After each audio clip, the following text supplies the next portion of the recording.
메이저 카드에 대해서 알아보도록 하겠습니다. 메이저 카드는 크게 세 가지 요소로 이루어져 있습니다. 그림, 수비학, 점성술. 그림은 시각적으로 보이는 이미지를 말하는 것이고요. 수비학은 위에 번호가 붙어져 있습니다. 그 번호에 대한 설명을 이야기하는 것이고요. 점성술은 이미지의 서로 연관, 관계가 별자리와 어떻게 연결되어 있는지에 대한 설명을 하는 것입니다. 지금 말씀드리는 메이저 카드에 대한 설명은 초보자를 대상으로 하는 것이기 때문에 숫자를 다루는 수비학이나 별자리를 다루는 점성술은 가능하면 배제하고 그림 위주로 진행을 하도록 하겠습니다. 초보자가 볼 때는 시각적으로 눈에 보이는 그림이 가장 우선이고, 또한 타로 카드는 그림이 가장 우선이 되는 것입니다. 그림이 중심이 되고 나머지 것들은 그 그림을 구체적으로 설명해주는 역할을 하는 것이기 때문에 우리가 타로 카드를 접근할 때 그림을 중심으로 접근하는 것이 가장 좋은 방법입니다. 특히 초보자들에게는 그렇습니다. 타로 카드가 일반적으로 잘 알려진 것도 이렇게 그림이 가지는 다양한 상징성을 가지고 있기 때문입니다. 바보 카드를 한번 살펴보도록 합시다. 0번입니다. 뒷 배경을 일단 먼저 한번 볼까요? 뒷 배경에는 산인 것 같기도 하고 파도인 것 같기도 한 그러한 그림이 나타나져 있습니다. 산으로 보셔도 되고 파도로 보셔도 되고 그것은 그렇게 큰 중요한 요건은 아닙니다. 그래서 저는 설명할 때 산과 같은 파도다 이러한 표현을 쓰기도 합니다. 이 산과 같은 파도를 보면 아름답다거나 편안하다거나 그러한 느낌은 아니죠. 거친 듯한, 파도로 치면 아주 거친 듯한 모양이고요. 산으로 치면 하얗게 눈이 덮여 있는 차가운 느낌의 산이 되겠습니다. 한 젊은이가 이제 여행을 떠납니다. 보따리를 메고 떠나는데 이 배경의 험난한 산과 또 파도는 앞으로 여행을 떠나면서 펼쳐질 여정을 나타냅니다. 즉, 편안하거나 안전한 것이 아니라 험난하거나 위험이 있을 수도 있다 라는 것을 나타내는 것이죠. 우리의 인생을 표현하는 것과 비슷합니다. 젊은이의 머리에 보면 무언가를 쓰고 있죠. 월계수 모양의 모자인데요. 월계수는 성공, 승리, 명예 이런 것들을 나타냅니다. 스포츠 선수들이 우승을 하면 월계관을 쓰는 경우가 있죠. 월계수는 옛날부터 이러한 것들을 상징합니다. 즉, 이 젊은이는 앞으로 험난한 여정을 거쳐서 마지막에 잘 성공을 할 수 있는 그러한 조건을 가지고 있다. 그러한 사실을 미리 알려주는 것입니다. 인생에 있어서 성공은 뭘까요?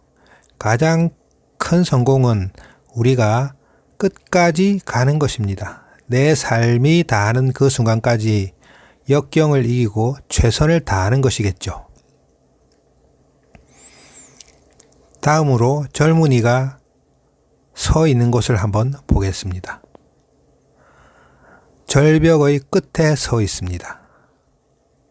절벽이라는 것은 위험한 곳이죠.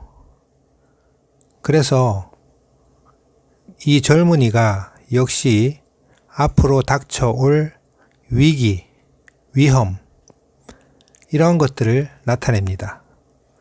절벽 앞에는 무엇이 있는지 알 수가 없습니다. 떨어져 본 다음에야 그 밑에 무엇이 있고 어떻게 되어 있는지 알 수가 있겠죠. 그래서 알 수 없는 세계, 여행을 떠나면 내 앞에 무엇이 펼쳐질지 예상을 하기에 충분하지가 않죠. 그와 마찬가지로 어떤 일을 하거나 우리의 삶을 시작할 때 우리는 앞에 무엇이 있는지 모릅니다. 그러나 절벽이라는 것을 생각해 보면 그것이 쉬운, 평범하거나 평탄하지만은 않다라는 것을 알 수 있습니다. 삶이 평범하거나 평탄한 것은 아니죠. 누구든지 꽃길만 걷고 싶어 합니다. 그러나 늘 꽃길만 펼쳐져 있는 것은 아니라는 것을 또한 말해주고 있습니다. 하늘에는 태양이 떠 있습니다.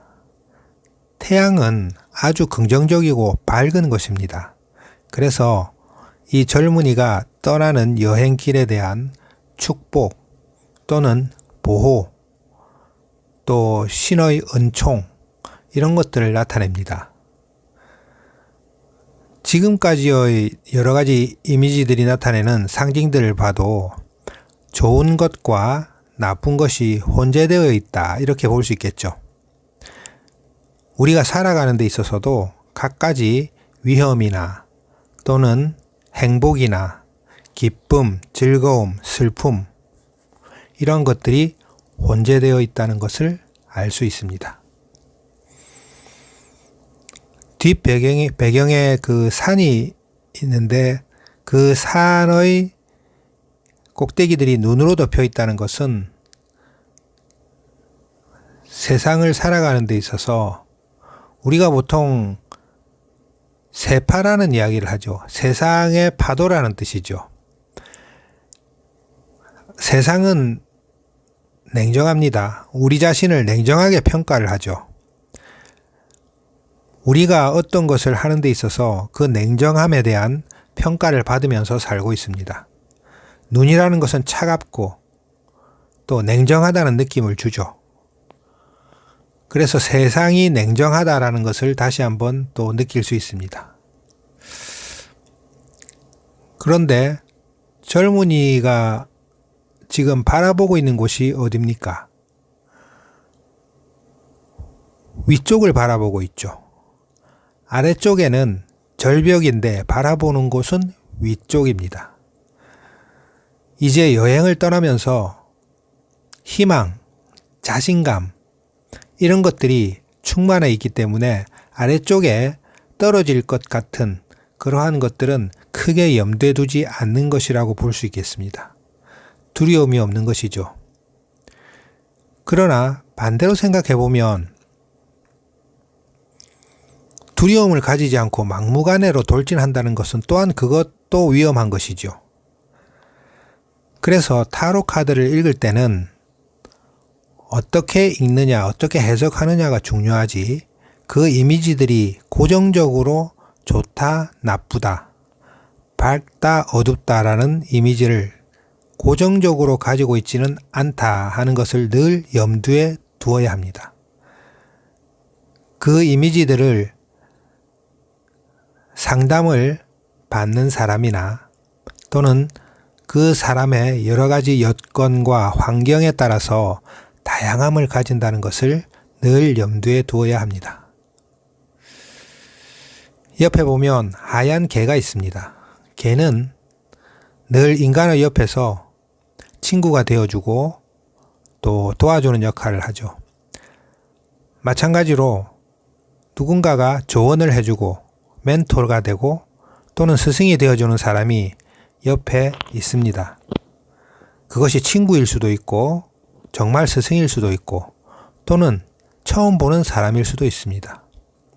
그러나 우리는 어떤 목적에 충실하다 보면 그러한 사람들이 말하는 것을 귀를 기울이지 않게 되죠. 여기서도 하얀 개가 위험을 경고하고 짖고 있음에도 불구하고 그것에 대해서는 별로 귀를 기울이지 않는 모습을 볼 수 있습니다. 젊은이가 들고 있는 막대기에 매달린 보따리를 보면 보따리가 작습니다. 즉, 가볍게 출발한다는 뜻이죠. 그것은 현재의 가진 것에 연연하지 않고 미래의 어떤 것에 염두를 두고 있다는 것입니다. 내가 가진 것이 많다고 하면 또 그것을 지키려고 하면 이렇게 가볍게 출발할 수 없겠죠. 젊은이가 입고 있는 옷을 한번 봅시다. 옷이 화려합니다. 누군가가 자기를 보아준다거나 자기가 어떤 것을 드러내려고 하는 그러한 성향을 옷에서 알 수 있죠. 그렇다고 해서 이 젊은이가 마음이 화려하거나 또는 의욕에 너무 치우치거나 과시하거나 하는 것을 무조건 좋아하는 것은 아닙니다. 그것은 왼손에 하얀 장미를 들고 있다는 것을 보면 알 수 있습니다. 하얀 장미는 순수함을 나타냅니다. 하얀색은 순수하다, 천진무구하다 이런 색깔이 되겠죠. 그래서 이 젊은이의 마음은 아주 순수합니다. 천진무구하다 이렇게 볼 수 있겠죠. 또 옷에 보면 붉은 깃털이 붙어 있습니다. 붉은색은 열정, 정열, 자유로움, 도전 이런 것들을 나타내는 색깔이 되겠죠. 그래서 열정이나 자유로움을 상징하고 있습니다. 지금까지 전체적인 바보카드의 그림에 대해서 살펴보았습니다. 그림을 잘 보면서 그 그림이 가지는 느낌, 이미지 이러한 것들을 우리가 잘 받아들이는 것이 중요합니다. 그리고 어떤 그림이든지 누구나 공통적으로 생각하는 것들이 있습니다. 그러한 공통적인 생각들을 먼저 잘 익히시고 그것들을 기반으로 해서 자신의 생각과 또는 의견을 자유롭게 펼쳐나가시는 것이 타로를 배우는 데 있어서 중요한 사항이 되겠습니다.